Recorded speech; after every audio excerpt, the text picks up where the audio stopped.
Dudung. Jadi saya ingin lebih dalam dengan Habib Bahar Smith. Saya panggilnya Habib atau Ustadz nih? Terserah, Pak. Bebas. Baik, Habib. Apa yang mendorong kemarin itu, karena baru saja keluar, biasanya orang kan berapa bulan nggak bersuara tuh. Ini langsung ada kritik keras lagi. Alhamdulillah. Alhamdulillahil ahad wassalatu wassalam ala man fis sama ismu Ahmad wa fil ardi ismu Muhammad wa ala alihi washabbi wa ba'd. Yang saya cintai Pak Karni beserta seluruh keluarga besar Karni Ilyas Club. Tentang pertanyaan Pak Karni, kenapa kok langsung ketika sidang itu, ketika pledoi, setiap sidang saya, ketika pledoi itu selalu saya di akhir pledoi saya membacakan. Saya Bahar bin Smith bersumpah demi Allah, selama kedua mata saya masih terbuka untuk melihat kemungkaran dan kezaliman, maka selama itu saya tidak akan pernah tunduk kepada kemungkaran dan kezaliman tersebut. Itu sumpah saya di setiap persidangan ketika pledoi. Jadi kemarin itu apa hal itu termasuk dalam kriteria yang Habib sebutkan itu? Iya, ya kita ini melihat suatu pernyataan dari Dudung. Mungkin banyak orang bertanya, kenapa Habib kok tidak memanggil Bapak? Tadi Pak Karni kan panggil Bapak. Iya. Kenapa kok Habib panggil nama? Mungkin ada pertanyaan seperti itu banyak. Apa saya jawab? Dudung pernah memanggil nama Habib Rizik dengan sebutan nama. Rizik. Kalau Dudung saja yang kapasitasnya sebukan ulama memanggil Habib Rizik dengan sebutan nama, terus kenapa saya harus menyebutnya dengan sebutan Bapak? Nah, jadi ketika itu saya melihat di lapas. Kita kan ada TV di lapas itu kan, di blok ada TV. Saya lihat sedang menurunkan baleho. Terus saya melihat bubarkan saja FPI, apa itu Rizik itu dan segala macam. Kemudian banyaklah daripada pernyataan-pernyataannya yang bagi saya itu adalah hal yang tidak benar. Sehingga ketidakbenaran itu harus dilawan. Karena selama ini banyak yang diam. Seperti contoh dia mengatakan Tuhan itu Tuhan bukan orang Arab. Banyak ulama, kiai, habaib diam. Sekalipun bersuara hanya lewat tulisan. Tapi saya tidak bisa seperti itu karena karakter saya bukan karakter seperti itu. Ya, tidak hanya soal dengan kasat. Saya lihat Habib itu memang terbuka dan lantang terhadap apapun juga. Iya, karena namanya kita cinta. Sama seperti begini Pak Karni. Saya tanya, ketika Pak Karni mempunyai anak atau orang yang Pak Karni cintai main di jalan raya, banyak mobil, apakah Pak Karni biarkan? Enggak dong. Pak Karni tarik, Pak Karni marahin. Kamu jangan begini. Karena apa? Sayang. Karena apa? Cinta. Hubbul watan minal iman. Cinta tanah air itu bagian daripada iman. Negara dan penguasa itu tidak bisa disatukan. Beda antara negara dan penguasa. Kalau bagi saya NKRI harga mati. Saya tidak melawan penguasa. Tidak. Yang saya lawan kezalimannya, ketidakadilannya, kebijakan-kebijakannya yang merugikan rakyat dan mementingkan asing. Itu yang selama ini saya lawan. Untuk apa saya mengambil resiko di penjara? Untuk apa? Bagi saya resiko paling kecil di penjara, Bang Karni. Resiko terbesarnya saya dibunuh.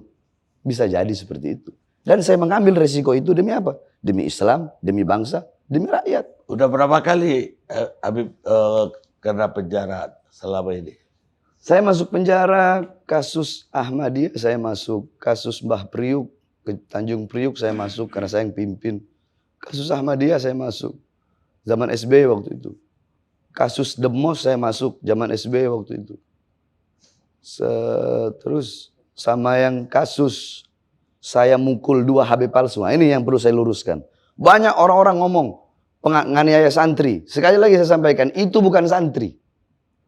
Bukan santri, tapi Habib palsu yang menjual-jual nama saya mendapat uang ratusan juta. Oh, jadi bukan santri. Bukan santri. Bukan, makanya kan orang suka ngomong itu Habib nganiaya santri. Bukan santri itu Habib palsu. 2 orang Habib palsu. Yang satu mengaku-ngaku saya, yang satu mengaku FAM Bermarga Al-Aptos. Padahal dia tidak pernah kenal dengan. Bukan Habib. Kenal nggak sebelumnya Habib? Mereka mungkin kenal saya nggak kenal. Begitu. Jadi itu yang perlu saya luruskan. Jadi banyak berita-berita yang nggak benar. Cuma saya kan orangnya, terserah lah. Kalian mau hina saya, mau caci saya, mau maki saya, mau bilang apa, terserah. Selama pribadi saya dihina, dicaci, dimaki, saya diam. Tapi jangan coba-coba kalau udah masalah agama, masalah bangsa, masalah rakyat, saya tidak bakal diam.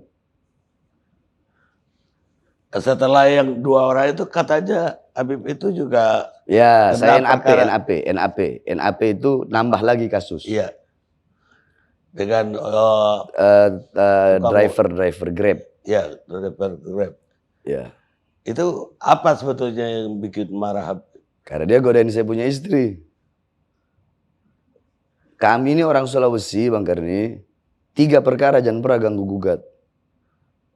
Masalah istri, ibu, sama adik perempuan, saudara perempuan. Karena bagi kami perempuan itu kami muliakan, kami taruh di atas kepala. Kalau ini udah diutik, ya seperti itulah kejadiannya, seperti kasus kemarin. Ya, kemudian juga ada kasus lagi, saya dengar Habib itu ketemu si Rian di lapas, juga terjadi pemukulan. Gitu. Rian Jombang, itu alhamdulillah di lapas itu semuanya ngaji sama saya. Semua, termasuk Rian Jombang. Rian Jombang ngaji sama saya. Banyak orang-orang yang kasus pembunuhan, ada si Daeng itu yang Rian masih mending 11 orang dia bunuh. Ada si Daeng. Kasusnya dia kena pasal 340. Dia pembunuh bayaran. Dia bunuh 47 orang. Hukuman mati. Banyak anak-anak kasus pembunuhan, bandar-bandar narkoba. Dan saya rangkul semua, bukan hanya yang Muslim, yang Hindu, yang Buddha, yang Kristen, semuanya saya rangkul di lapas. Semuanya. Bahkan di lapas kan ada anak-anak bikin baju itu. Yang Kristen ada yang pakai baju gambar saya, yang Buddha, yang Hindu. Karena mereka tahu saya rangkul semuanya tanpa pilih agamanya, sukunya, rasnya. Mungkin sebelum saya udah menjadi hal yang biasa di lapas itu suku-sukuan. Ada suku ini. Tapi ketika saya masuk, saya rangkul semua. Ngaji sama saya. Nah, saya paling benci khianat, Bang Karni. Nah, Rian Jombang melakukan salah satu pengkhianat, hal yang dimana dia mengkhianati saya, sehingga menimbulkan. Saya juga kan lagi belajar untuk agar tidak terlalu, lagi belajar sabar lah intinya. Karena saya kan orangnya agak temperamen juga. Tapi alhamdulillah semenjak keluar dari lapas ini udah mendingan. Udah lebih dingin lah. Iya, jadi kemarin ceramah-ceramah saya itu agak lebih dingin dibandingkan dengan yang dulu-dulu. Karena saya belajar sabar, belajar tahan diri. Dan sampai sekarang saya masih belajar agar tidak temperamen. Karena saya temperamen itu sifat jelek. Jadi kalau ada kejelekan dalam diri saya nggak bakal saya benarkan. Nah kalau kejelekan dalam diri saya nggak bakal saya benarkan, apalagi kejelekan orang lain. Kan begitu. Iya. Ya. Baik. Terus ada lagi videonya Habib itu yang beredar. Lagi di jacuzzi atau spa. Dikasih minum. Iya.